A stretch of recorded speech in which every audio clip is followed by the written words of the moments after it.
Soylent Green is a movie that was made in 1973. It stars Charlton Heston.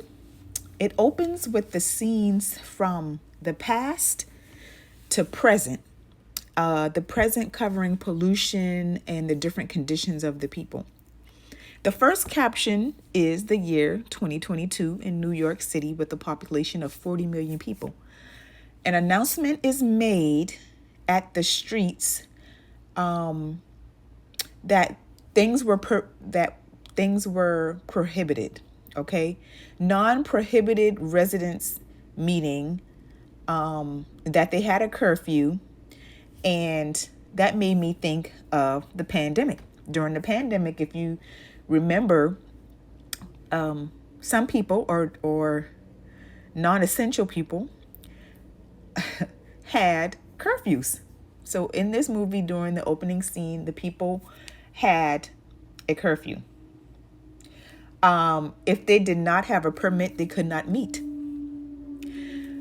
The payphones in this movie, of course, it was 1973. So the payphones in this movie were kept under lock and key. Only certain people, and of course, in this particular instance, Mr. Heston or Thorne, he had access to the phone because he was a police officer. So also in this movie, no meat, fresh fruit, vegetables were available to common people, except for, of course, if you were elite and you had the money to pay for it. Things like towels, soap, clean water, liquor, pencils, they were a luxury. Strawberries were $150 a jar and water was rationed. So, of course, with water, one of the most essential things that we need, of course, besides, water, food, air, but water was rationed. And of course, the people rioted over the limited rations because they would run out. There were no ceremonies for funerals, and the bodies were taken to waste treatment plants. Now, remember I said that. Thorne is investigating the murder of Simonson, a member of the board of directors at Soylent Green. So before Simonson dies, he makes a confession to his priest. The priest is so distraught and overwhelmed with the poor people filling his sanctuary, he's not able to tell Thorne, which is Heston, what Simonson confessed shortly thereafter. The priest is also murdered, and Heston is being followed as well. So Simonson was eliminated because the board felt that he would talk.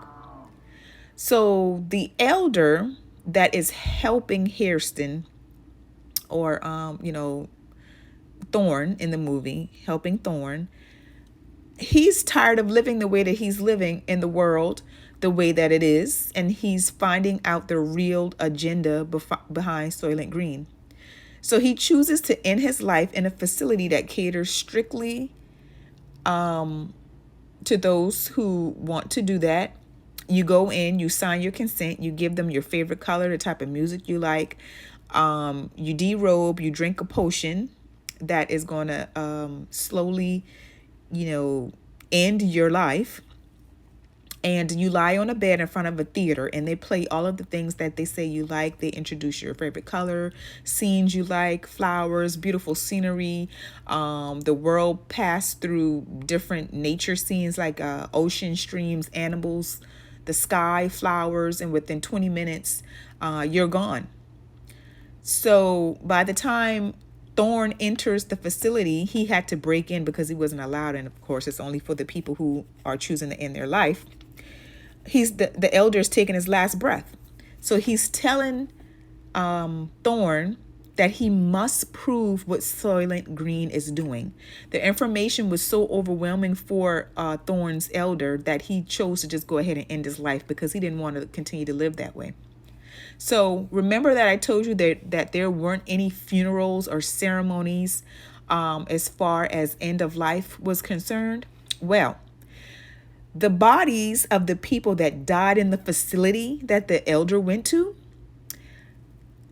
have their quote unquote going away process, they are loaded onto dump trucks and they're carried off to quote unquote waste.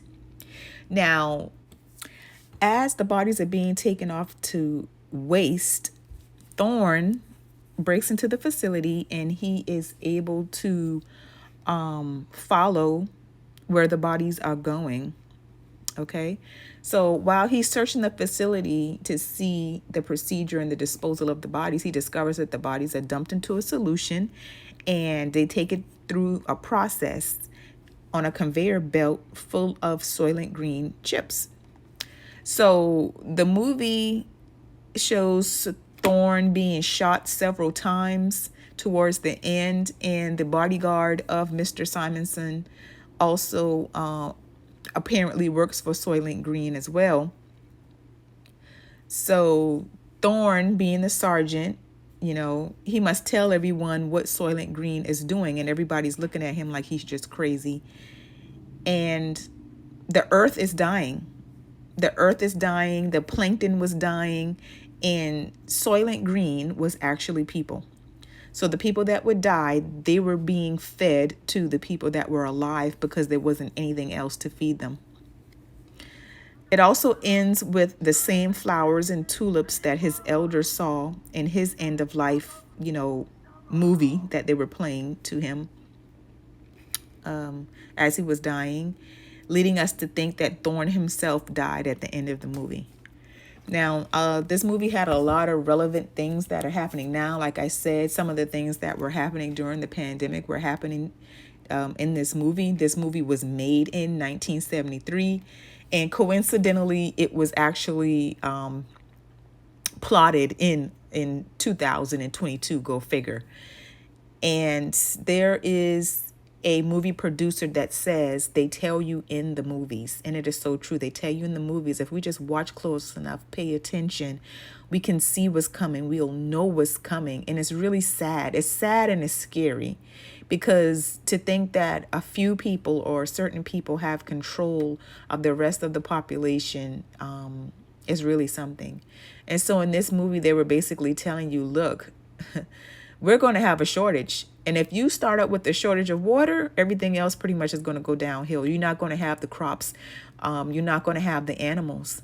Everything's going to be, rationed out and at a shortage. You're not going to have meat. You're not going to have fresh fruits and vegetables, which was the case here. And they were at a premium. You had to pay for it. If you came across it, you would have to pay, and you paid big for it. So it's scary, but a lot of these movies are definitely telling us the truth.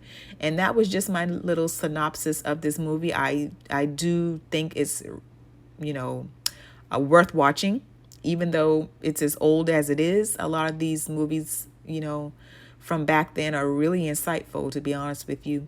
And I want to thank you all for listening to my review on this movie. Tell me what you think about it. If you've already seen it, if you're watching it now, if you're going to watch it in the future, tell me your thoughts about it. And thank you all.